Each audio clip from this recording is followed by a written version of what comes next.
Hi, Zeth from Dahua again. What I have here, conventional fire alarm system.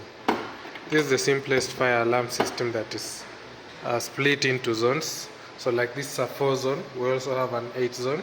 So the point of zones is, zone 1 will have several detectors on one zone, zone 2 will have the other things. So if we trigger smoke sensor, we just get an alarm from zone 1. If we have a manual call point, it's also from zone 1. So you see, like in this case, only zone 1 is triggering, then the siren is on its own. It's on its own.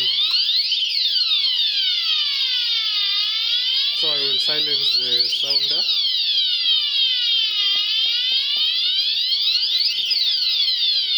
I just switch it off for the demonstration.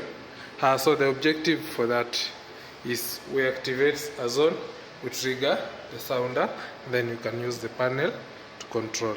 So that's how it works. Even the sounder and output is on a different loop. So that's a brief introduction for the conventional fire alarm system. Thank you.